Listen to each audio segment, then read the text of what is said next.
best bands out there right now. Wow. And Thanks, I man. love watching you guys. I've seen you guys 3 times, and every time it blows me away how much fun you're having up there. Sets are great. The shows build up. It's what can I say? I'm a fan. Oh, thanks so much, Thanks, man. man. I am. That's The feeling is mutual. oh, thanks. Well, let's start. How'd you guys start this band out? How did you guys start? Uh, Um, oh yeah, why don't you give the book of Genesis here, Yeah, give Noah? the little bit here. um, Michael and I have known each other since high school, Okay. and we made music together. We made electronic music. And when I was 18 and Michael was 20, 35. we got an opportunity to tour Europe. And I was in college at the time. We were both in school. Michael was in LA and he couldn't do the dates. He was tied up with school stuff. And so I had just met this guy named Peter. And I said I had met him like a week before, and I was like, "You want to go to Europe with me and play these Wow. shows?" And he said, "Okay, sure." And yeah, and so we were playing the music of Michael's and my project, which was kind of like Daft Punk wannabe Yeah. electronic stuff. And when we had breaks between shows, Peter and I would work on other music and kind of do our own Mm. thing. And then when we got back to school, we sort of got serious about that. And then eventually that kind of became the main project, and we brought Michael into that project. And Mm. and yeah, that was like 12 years ago. Oh my gosh. Wow. Insane. So you guys have been Yeah. building up. It just keeps going higher and higher. Yeah, yeah, it's pretty wild. It's pretty wild. There's some staying power.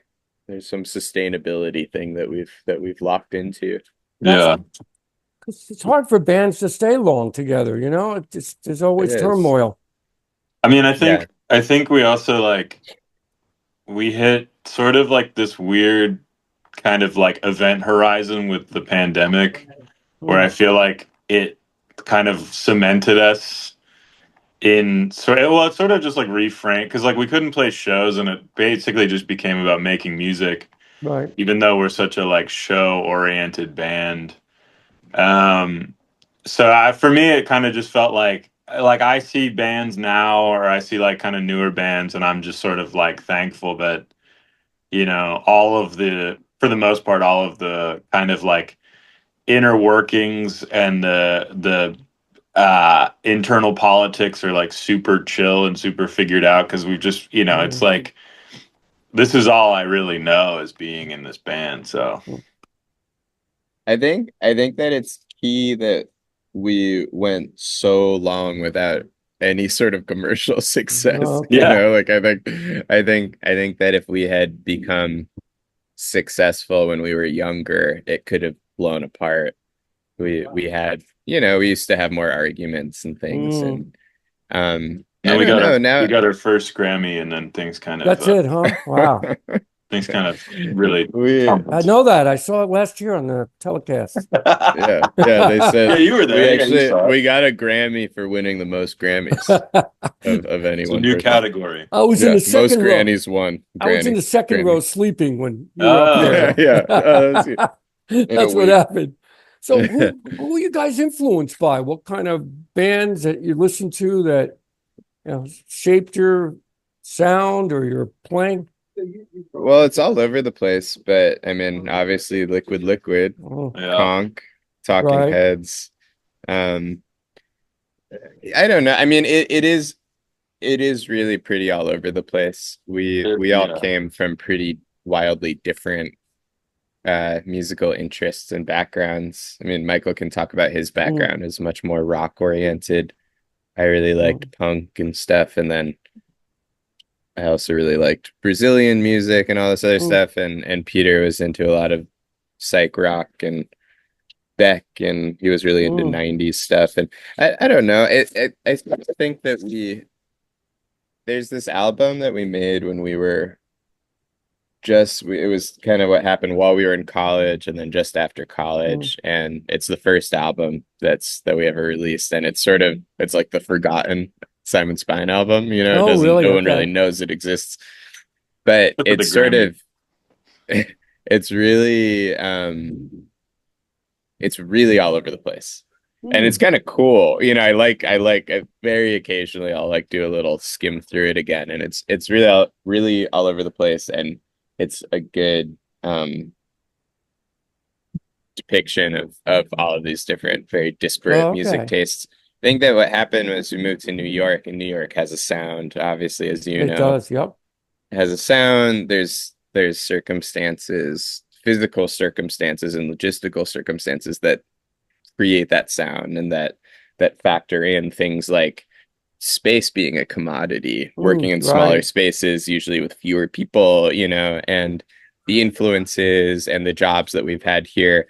New York ended up being a really key factor in the sound. And so I sort of feel like there's still this aspect where we've come from different musical upbringings, but we've funneled it into this New York centric sound that's still, it feels like we're always like bursting at the seams a little bit, like we don't quite fit into that mold because we came in with so many different people and so many different influences. But that's how I would say that we ended up where we are now. That's great. Yeah, because I hear it, all different influences from, you know, especially the shows that I saw. You have, and then you get this great groove going that's really get people moving. Thanks, man. I think what I love about you guys, the energy just keeps building up on your shows. Brother Michael, what do you think of that? Yeah, I mean, it's kind of like something that we try to navigate each night. It's like a lot of internal crowd reading, but then also just sort of like at the same time saying like, actually, we don't care, and we're gonna just do kind of what we want to do. I mean, it's some of that, less of that sometimes, but for me, it's like, let's just have fun. Right. Because it's like at the end of the show, like the only people that I care think that I did a good job is like the people in the band. So it's like I'm playing a lot mostly for them. I don't know if anyone else in the band would agree with that statement, but it's kind of, that's kind of my criteria, is like, did everyone have fun? Even if the crowd didn't. It's usually the band, it's like you guys, and then there's usually like 3 people in the crowd who, you know, who I really wanted to enjoy the. I'd love for everyone to enjoy the show, but I agree, you can't think about every single person. No, you can't. Yeah. And you know that, obviously, Dennis. And I think I don't know, I think that going back to the sustainability thing, we've transitioned into this place where it is mostly about us enjoying ourselves, and ironically, the more that we think about making everyone happy, usually the more watered down the performance is. We end up more self-conscious. I think less people have less fun. So I think the more that we're enjoying ourselves, the happier the crowd usually is anyway. It's a win-win. Yeah, you've got to feel it too. I mean, you know, with the crowd, plus yourself, you know, you're in that unit up there. You're not only trying to work with the crowd, but the band. And it's really fun when everything works. I've been through those moments. It's so exciting. And then there's the moments where, oh shit, everything's going wrong. Yeah. We've been through them. Yeah. I mean, that happens for us too. I remember seeing you guys, Dennis, open for LCD at Terminal 5, and I remember your bassist, the bass wasn't working. And then you guys still put on an amazing show, and you were sort of laughing it off, you know, like that's all we could do. And I remember that moment being sort of formative, because I was saying a lot of people would be having a meltdown, and you guys were just kind of like, this is a pretty funny situation. Objectively, it's funny, and you got through it, and then you guys put on an amazing performance as soon as you were ready to go. Yeah, well, the bass player always had sometimes problems with that. It would go out. And the drummer after that show was so mad. Our drummer, he walked out. He left. He said, the show's terrible. I'm going. So luckily we had another show. Well, it didn't come across. Wow. No, it didn't. But, you know, when you're in the group, you have these things where, you know, Liquid was very tense. It was a tense band.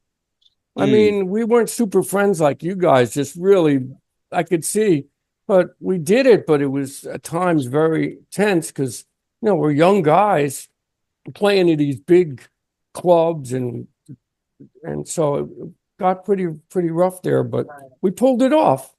Yeah. I'd say. It's interesting. It's interesting. I would definitely say so. I mean, you can sort of, it is interesting because liquid, the beauty of it is so many things, but there's this groove and it's really fun and you can relax into it, but it's not relaxing. It's not music for relaxing. There is a tension to it, and that's sort of what moves it forward. I didn't come to think about that till a few years ago, about the tension, that was and how needed. That's sort of a musical aspect. Yeah, you had to have that tension to have that come off like that, with all that question happening, and everything was kind of fast and. Yeah, it's frenetic, and you guys are kind of on top of the beat. You're not chill behind the beat. You're on top of the beat. You're kind of like pushing through the song. I think that's what's so exciting about it. So I got to tell you how I found out about you guys was on WFMU. Wait, Pigeon, right? How about that? So I heard you on Clay's show, and that's when I got in touch with you, saying, "Wow, you guys are really good." I remember that message. We were at South by Southwest, and I said, Dennis from Liquid just emailed us, and everyone was like, "What? That's so cool!" Yeah, it's awesome, man. It's extremely validating to have people you look up to musically responding that way. It was I don't know. Your support has meant a lot to us. It was a cool moment. Thank you. When we got that message from you. I'm always here to support you guys. I really like. And then we got you to play some percussion on our record. Oh, that was great. And that encore at that Baby's All Right, that was exciting. Oh, yeah. That was awesome. That was exciting. That might have been the best Simon Spine show for me. I mean, we didn't have everybody. Like Aubrey wasn't there. It would have been even better with Aubrey. But if Aubrey was also there, but we had Sarah, we had Sabine, we had Dennett, we had Pablo. We kind of had like a lot of the people that are adjacent to the band, friends of ours and influences, all in town at the same time. That was great. It was a powerful one. So how'd you come up with Jump Rope? I think that's really a great, catchy song. You guys talk about that? Yeah. Michael, you want to take it? Yeah, it just kind of came. It's kind of like a weirdly. I mean, it's kind of something I'm a very big fan of, is like not overthinking things, and I think we overthink a lot of things in this band.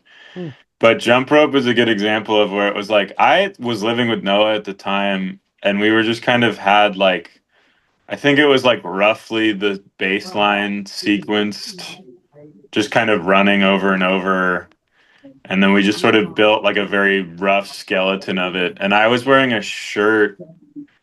It was like this shirt from like, I don't know, like decades ago, where it was like about like jump roping for heart health awareness or something. Like it was from the Red Cross or something.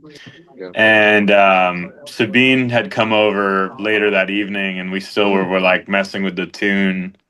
And Sabine just like looked at my shirt and just started saying "jump rope" rhythmically. And then it kind of literally within like 48 hours, it was like pretty much what you hear on the album, except for like we retracked drums and some stuff. But yeah, kind of like a little Kismet Grammy Award winning moment, Yeah, that's great how those songs come about. How you guys did that. And the video was really good. Oh, yeah. Thanks. Love it. Yeah, that's our friend Jen Medina. She's really talented. The thing with that video that was interesting is that was over the pandemic. Sabine is a German citizen, and she had to move. She had to move back to Germany because there's no work for her in New York. And she was in the US on an artist visa, but during that time it was really hard to we couldn't tour or anything. Yeah. So she went back to Germany, and so we worked with her friends to basically film remotely. We had people filming her in Berlin, and then Jen was editing it all together and kind of mapping the whole thing out. her friend Alicia was helping her there. Anyway, yeah, it was just cool. Like it was it was fully a byproduct of the pandemic, but we were happy with how it came out. It really And turned out Sabine's great. just she's such a rock star, you know. Anything she touches just Isn't that turns to something? gold. Yeah, she's amazing. So, how did you guys find Northern Spy? That's a great label. Mm. Did they find you, or how did that happen? I knew I used to work at the Lot Radio in Greenpoint, which is Okay. it's an online radio station, cafe, bar thing. And I knew Adam.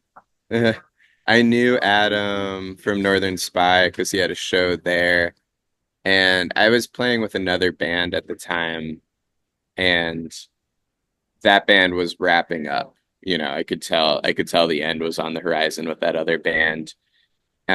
We had sort of gone on a little bit of a hiatus with Simon Spine because I was pretty busy with this other band, and we also had put a record out, and we just sort of needed to like people needed to a little time to figure out what was going on.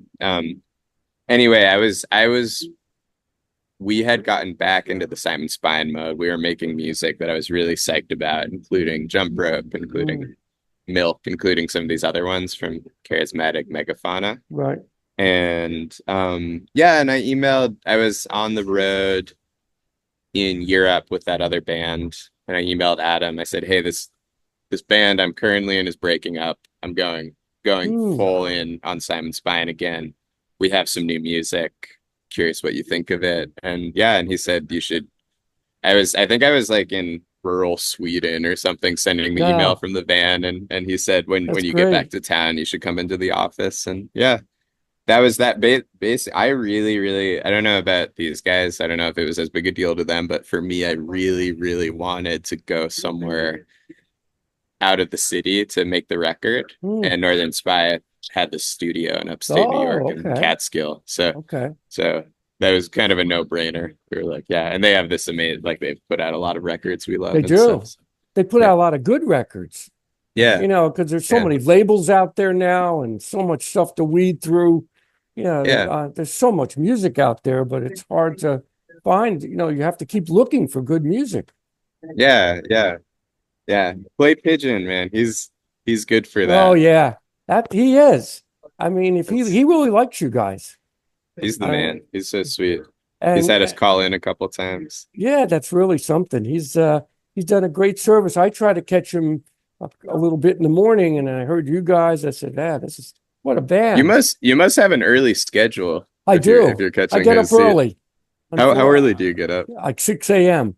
Wow. Yeah, I know. Wow, that's Isn't cool, that something? man. I don't know. I can't see me wasting a day. I mean, you know, I'm getting older, and I'm saying to myself, if I sleep, I go to sleep early, like 11 or 12. But yeah, I mean, the morning is the best time of day. Like, yeah, Michael's like you in that way. Is he? You get up early, Michael? Brother Michael? Well, I mean, I try to. Well, I have like this like internal wiring that makes me wake up at like 8 or 9 at the latest. But I work. I do a lot of work at night now, so like I'm going to bed at like 3 or 4, but my brain is still like, get up. So yeah, I'm still a morning person, but I am running on much less sleep these days. So it's cool you get up so early, Dennis. It's awesome. Well, I try to get stuff done, and you know. So now? How's the new record? It's done. Your new album? It's getting mixed right now. Yeah. Great. We did something different for this one. We always have Michael always mixes our albums, and we always produce it ourselves. And this is unlike the previous two, we brought in someone to. We're still doing a lot of the you know, the synths are us, the weird sounds are us, but we brought someone in to handle most of the mixing and engineering. Our friend Ricky Barati, and he's super talented. He just produced the record for our friends Gift, that are another great New York band. But he's super talented. The last record we tend to do this thing where the last 10% of the record takes us 2 years, and by the time it comes out, we're really It just, we've got a weird relationship with it. We've heard it too many times. We're Okay. not hearing it objectively. So in this case, we made a conscious decision to bring someone else in, not because, I'm speaking on Michael's behalf. Michael's an incredible mix engineer, so it's no discredit to Mm, him. It's just that he's in the band, so it's too right. emotional. So we thought, what if we yeah, I don't know, had someone else do some of the practical, the editing and the mixing, so that we could be artists and not engineers. And so um and subsequently, I think because Michael was not quite as caught up, he was helping with the engineering and some of the mix stuff, but basically he wrote way more songs on this record. Mm, But yeah, anyway, the album's like, I would say about 95%, and it's being mixed right now. I think mm, we're getting some mixes back. I think there's a yeah. world where we go back and replace a couple things here and there, but maybe not. Maybe You know, not. Yeah. It's almost done. you get so overcritical though when you're doing a record. And then Yeah. when you listen to it a year later, you're saying, oh, this sounds good after all. But in the Yeah. moment when you're in that record, you're, oh man, that should be a little louder. Oh, I should have I done this. really we really struggle with that. Me probably more than anybody. I get really, really in my head Yeah. about stuff. I will agree with that statement. That happened to get, yeah, because it happens. It can't Yeah. be Yeah. helped. I mean, I think with this record it was the most like I feel like the vibe and everything of the world and music and everything being super weird. I Mm, like in the writing process of this album, I just was like very much trying to push this narrative of like who cares? Not like that's who it. cares, but Yeah. like it's not like this guitar part isn't the crazy, like it doesn't have to be like the most perfect, or like Mm, just trying to capture more of like the moment and the initial feeling than being like, okay, I had this like spark of mm, like genuine brilliant kind of idea, and then like let me run it through 95 different versions of what it could be, and then like I was really like this record more than any other record I've been a part of. I was kind of mostly just like, no, don't change it, or no, like this is how it should be, or like this is like this. I don't know. I went a little Rick Rubin on this record, I there think. you go. It's funny. I had Yeah. my shoes off. I feel like what's happened with this record is Michael's been really good at just saying fuck it. There you Peter's been go. good at saying fuck it. I still can't, so I've just Yeah. taken, there have been parts of it where I've just stepped away, where I've just gone like, it's Yeah. it's not Huh. physically possible for me to like relax enough, so I just have to like let you guys cook for a while and come back when it's like a little, and then I'm able to go like, yeah, yeah, you guys were Yeah. right. We didn't need to redo that thing or whatever. But Yeah. I don't think it's a good idea to sit on songs for a long time anyway. You want to do it while the Agreed. air is in the bubble, while the air is in Yeah. the balloon. Because Absolutely. when it Yeah, comes well out, said. it's like, what now what? Well, how come this doesn't sound like it did? Yeah. Yeah. Well, I think there is something, to Michael's point, around the pandemic. Okay, when we put out Charismatic Megafauna, I was actively thinking about wanting to make a commercially successful album. Pandemic happened, there it is. There it is. Pandemic happens, and it feels like we jumped tracks to this alternate parallel universe where everything was crazy. Yep, And we went a it's little, true. I don't know, maybe we just don't know what's going to happen next. Maybe we should just let go of our sense of control a little bit. And then things have continued to get weirder and weirder, They and have. we've continued to settle into this idea of thinking of an album in terms of how is something like Spotify going to react to it, is ultimately like just drinking a little bit of poison, it Mm, does sort of poison the process. And so now, especially, with people kind of thinking a lot about these billionaires like Daniel Ek and mm, all of the venom that they're contributing to society, yeah, and people are moving off of Spotify and these structures. People are looking at like, wow, touring is really unsustainable. There's just, we're realizing how broken the music system is. We've known it for a long is. time. It Yep. really feels like it's reaching a head. And I don't know, there's been this freedom in that of just going, you know what, like let's just make records that we like. And we're in this flow now. I keep coming back to this idea of sustainability. I feel like we could keep making records in the way that we're doing it right now. It's Right. not as strenuous. It's like we could do this until we're in our 80s, you know, or later. It's cool. And I think the songs reflect that.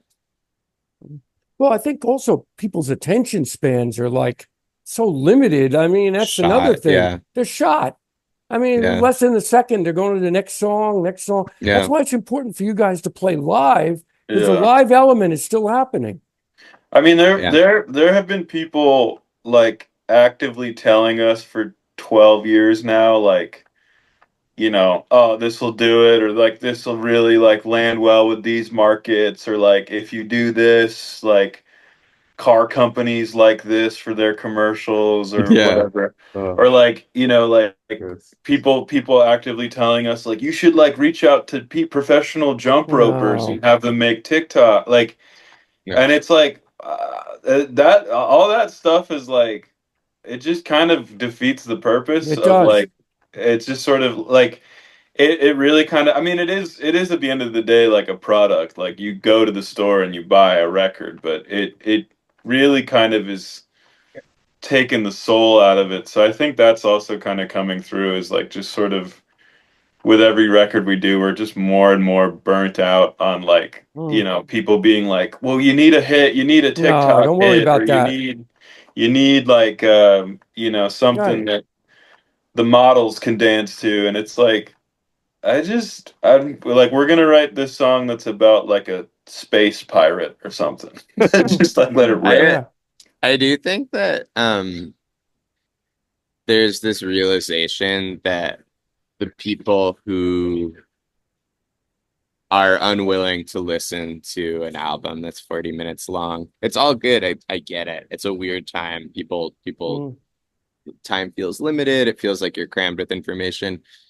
Ultimately, the records that we're making are for the people who enjoy that, you know, who enjoy Yeah. sitting and listening to a record, and that's okay. You know, it sort of, maybe it limits the fan base, but I think that's all right. I think that's the kind of people who gravitate towards labels like Northern Spy. I think it's the kind of people who still buy vinyl. Yeah. It's okay if it's not for everybody. And I think, at least for me, I've started to make my peace with that idea that rather than trying to find the lowest common denominator, just do what we do and accept that it's not going to be for everyone. And don't try to, I don't know, play down to people. Don't try to patronize people by making it more algorithm friendly. Just do the thing that you Yeah. like and let those who like it like it. And if our goal was to make a bunch of money, we picked the wrong game anyway. You know, it's we should have been accountants. Yeah. Yeah. Well, it took us 30, 40 years to make any money in liquid, for Yeah. liquid. 30, Yeah, 40 man. years. We never made any money in the band, Was only that- shows.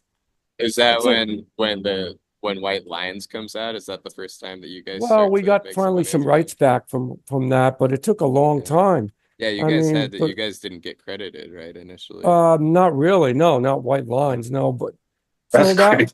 that was crazy So crazy. back Like then. the whole song. It's the Yeah. entire song. It's I wild. think it was the early days of sampling too. I think it Yeah. was one of the first major like sampling ripoffs Yeah, man. back Wild. then. You know, because I heard it on a major. They used to mix it with Cavern on a big New York radio station. Paco, his name was. He was like Mm. this famous DJ. And at 5 o'clock, I heard it on driving. I said, "Oh my gosh, this is wild." Yeah. I can't mean, imagine. What was the feeling like for you? Were you excited? Were you weirded out? What was Kind the of weirded out a little bit. I yeah. don't know if I was excited at that point. I mean, now I don't care. It's kind of like part of history. But, Yeah. you know, it kind of wrecked the label. It just destroyed 99 Records. And unfortunately, Right. the rest is history. Yeah. He never came Yeah. back from that. That came out what, on like Sugar Hill or something, Yep. right? Yeah. And they just, I'm sure, had a way bigger legal team and legal Well, they were budget and- bankrupt. They claimed they were bankrupt. And Yeah. That's right. 99 Yeah. tried to sue, and it got just too weird for Went to him and shit. Yeah. just collapsed. I think the last record was Dig We Must that we did, the three-piece Liquid band. That's another forgotten history of the group. Oh yeah. Richard McGuire left at the, for his art career at the biggest point of our career Oh with the wow. band, and then that was it. Wow. So it was a strange history, but you guys, it's great. You just keep going. Yeah. So, Yeah. Yeah. I wonder what would happen with us if we had a big. We're about to tour with a band called Pixel Grip. I've heard of them. In the fall. Yeah, they're really cool. They just had sort of a liquid situation, white line Really? situation. They got Travis Scott sampled their song recently. And as of the last time I heard, it was uncredited, Oh, unpaid. And I think they're excited to be a part of hip hop history, and I think they're flattered, but I think there is a feeling of, like you have this major label behind it. We're trying to make ends meet. At least, credit us. Yeah, It's crazy. at least. I don't. It's almost like music is kind of bad sometimes. Yeah. Oh, we've had a lot of remixes done of our songs. Some are good, some are, I'm sick of them. Yeah. How much Cavern can you remix? Come on. Dude, Man, hundreds of times. too much. Yeah. Too much. Time to sample your stuff and get paid, right? Yeah, you should sample their songs. Yeah. I'll take a jump rope and I'll make a song out of it. No. Please. I'd love it. I'd So- love We'd actually be like, cool. that. Yeah. Great. Please do that. So you guys have a big tour coming up, right? Long tour? Yeah, 3 weeks about. Yeah. All the way from Chicago. We fly out to Chicago and then we make our way up and down the West Coast and hit some other stops, mostly with that band Pixel Grip. Also a couple other ones, I think, along the way, TBD. So you guys don't have a fancy big tour bus, right? No. It's in the shop. It's in the shop. They're No installing driving. they're installing a hot tub on the That's roof. what I thought. You're getting the master bedroom, right, Brother Michael? Yes, They'll pull it out yes. for you on those big tour Yeah, buses. Noah agreed to sleep in the luggage compartment, so we were able to knock down a wall for me to have a California King. I thought They you were melted down all of Michael's Grammys and they're kind of making them into like an armoire kind of gold-plated thing right now. But but I'm in the luggage compartment. Oh man, I thought you guys were getting Noah's Grammys were actually plastic though. It's kind of weird. I signed a pretty bad deal. I thought you guys were getting Adrian Ballou's tour bus there to use, right? Man, I would. What did Jerry drive off in? That was cool. He I was just just found like it. I just found it funny. Like this is like totally something that I think is funny that probably nobody else will. But like at that show in New Jersey, he pulled up in a Buick, like just like a normal Buick SUV. Really? And I just was like, that's so like when I think of like the Talking Heads, like I don't picture like 2025 Buick SUV. That's like, hysterical. like he should be pulling up in like the Oscar Mayer Mobile or something. A limo, right? Yeah, a limo. Yeah. Man, by the way, quick side note, Jerry Harrison, awesome guy. Adrian Ballou, awesome guy. They were really cool. That's good to hear because I like to hear when these big stars are promoting or helping bands like yourself. Yeah. You really never know how it's going to go. And they've just been at it for so long. I saw Jerry like hanging out side stage at that one in Jersey watching and granted, there was no green room at that venue, so there wasn't much else to do. But yeah, you had to walk across the stage to go to the artist bathroom there. That's funny. Funny. But I interviewed Ernie Brooks, who played with Jerry in Modern Lovers. Oh yeah, you want to hear a great interview? This guy had stories. Yeah, I got to check that one out. Jonathan I love Richman, Modern Lovers. Yeah, and the whole story, and John Cage, and all this crazy stuff. Yeah. It is funny. I forget, I forget that Jerry had this whole thing with Modern Lovers before Talking Heads. I feel like that's people miss that link. Yeah, it really is. Yeah, that's really cool. So this is great. You guys have come on. I'm really happy for you guys. I mean, I'm hope to see you in New York when you play in the Yeah, fall. thanks, man. I'm going to make it out. Now, who's going to be in? Who's going to be playing drums? And you have different drummers, or because I saw a different drummer. We have our drummer for life, Zebadiah. He'll be hitting the skins on the Okay. road. There was we had somebody filling in Oh, yeah. Oh, Boston okay.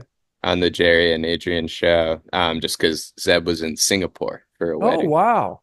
But Zeb's our guy, He's Aubrey, great. our singer, and Peter. Yeah, we're solid. We're Have you solid right changed? now. Did you change to women guitarists? Or We had before Aubrey was Sarah, and they're amazing. Sarah rocks. right. They're having a kid soon. Oh, They okay. work a full-time job. It was a little hard with some of the Yeah. touring schedule, but they're very much in our lives. Oh, that's great. And before Sarah was Sabine, who we also adore and just lives in Germany now. Yeah. And we've had a couple different drummers over the years. Nathaniel was before, it's Lena and Nathaniel before Zeb. But yeah, we're solid right now with Aubrey and Zeb. You guys are like a family. I mean, everybody is family type, and you have fun up there. That's what it's about these days. You can't do any more, you know? We're like the musical version of Cheers, where there's always the same people at the bar, and then there's a reoccurring crew of people that also come sometimes. Yeah, we have extras. That's true. Who's Ted Danson? Well, you got a big definitely me. Yeah. Honestly, yeah. But I'm also coach. You keep it loose up there, I'll tell you. I try. It's the only thing I know how to do. You couldn't keep that one guy up awake, though. You should have had like a glass of water, threw it on him. Hey, we're playing, you know? That's funny. Maybe he needed medical attention and we're just making light of a horrible situation. Oh my gosh. Another insane thing that happened at that show, which I don't know if it might have been after you left, Dennis, is these two twin brothers. Oh yeah. I heard about I got some information. These two like 70-year-old guys had this like crazy fight in the crowd during Jerry and Adrian's set. Oh my they gosh. were like swearing at each other and pushing each other and stuff. And they threw one of the guys out. The other guy was still there. And then I went to the bathroom, and while I was in there, one of the guys came in and started screaming and like punching the wall. Oh my gosh. And they threw him out too. It was really crazy. I was hiding under the bar, like the thing that separates the urinal. Right, so I was like, oh man, is this guy gonna kill me? Like, so I'll be kind of a weird way to die. I can say I've been at one of the weirdest shows, right? You guys ever did, right? Yeah, it's up there. There are a lot of weird shows we've played. No, I'm sure. Played some really strange shows before, but that one was really nice. Also, the sound was really nice. The sound was good. The crew there was good, and I really enjoyed that show in spite of the weird moments.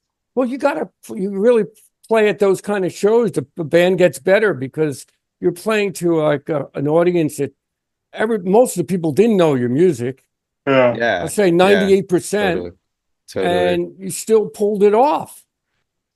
Yeah, I mean, it like even like the bad shows, or not that was a bad show, but like the shows that aren't, everybody's screaming and cheering, like the shows where it's like maybe like a little bit difficult to navigate it for, like those are the ones where like I'll step off stage and I'll feel like more prepared for the next one. Right. It's I understand. Like that first show we did in Boston, like they had so many people sitting at like a 90-degree angle, like right up at the stage. And so there was all these like people just staring at us, like not really dancing, like looking over their shoulder.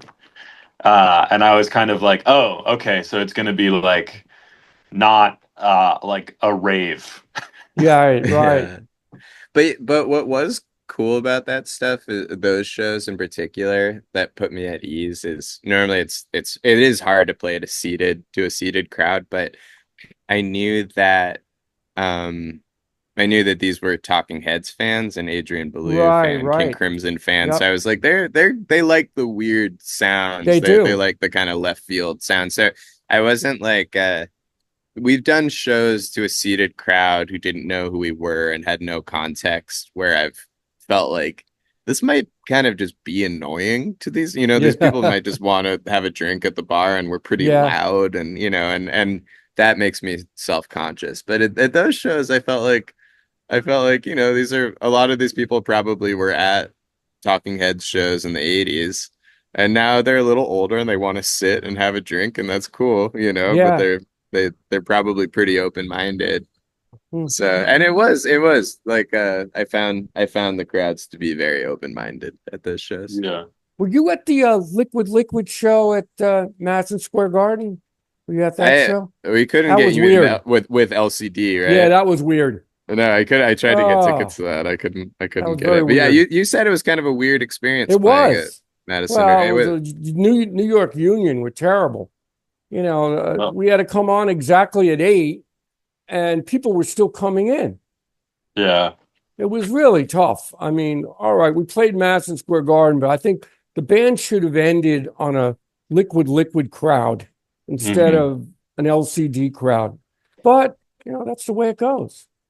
I What are mean, you gonna do? it's also just like going back to what we were saying earlier, like there is with like everything being so like hyper marketed and like Yep. TikTok, like especially for the opening band, like so many of the people in the crowd are just there to hear the like 3 songs they know for the headlining band. So when you're the opener and you're playing a 45-minute set, it's like it's like so many of the kids, like especially the younger kids in the crowd that don't really have like, you know, an appreciation for putting on an album and just sitting there and just thinking about stuff while you listen Right. to it.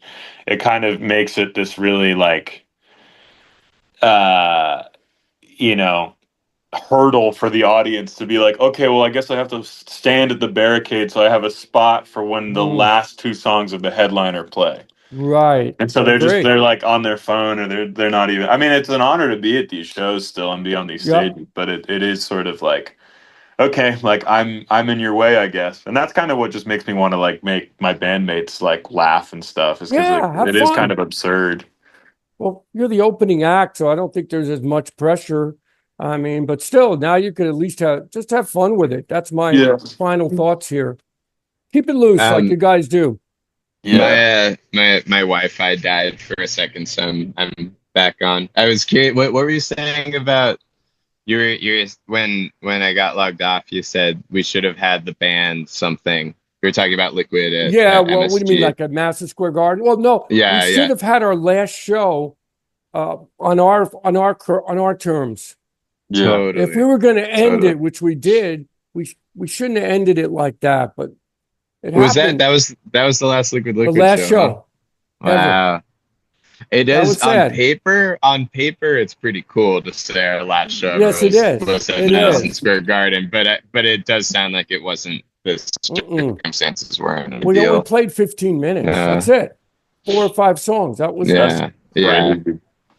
The one great thing, everybody was in the And dressing I room, would have, got smoking pot in the dressing room. That was fun. At That's the end. that's fun. That is fun. That is fun.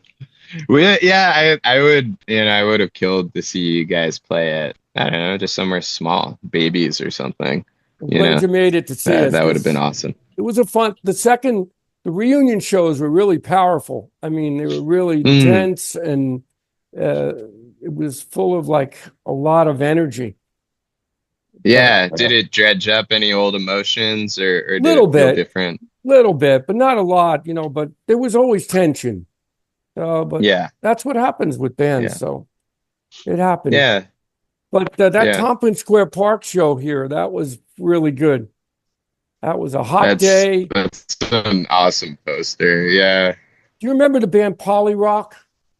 They played with us No. that day. I don't know if you remember No. them. They were 80s band. I don't remember that. Yeah. So they Do you played know them, Michael? Nope. Polyrock, a Conch, I believe, played, but it was outside in that Tompkins Square Park area. So I have a video of it. Cool, I'll have to send you guys if you want to see it. Yeah, I'd love Yeah, please do. We were supposed to come out with a DVD that never happened. About really? 10 15 years ago, we had that show, Peppermint Lounge, a couple other things that we were going to put out, and that never happened. So I don't know. Man, I just I'm grateful for your music. I love Liquid. Liquid is a big deal to me. You know, before I knew your music, I always wanted to do something similar. I had this idea of a band that would be mostly percussion and bass and just catchy vocal hooks. And then I heard Liquid Liquid and I went, oh, I guess I don't need to do that. It seems like somebody did that. Keep it going. We want 40 years ago. We want you guys to keep doing, influence, but take from us. Yeah. It's great music, man, and I love your music on site. I also a friend of mine named Zach who works at Mexican Summer.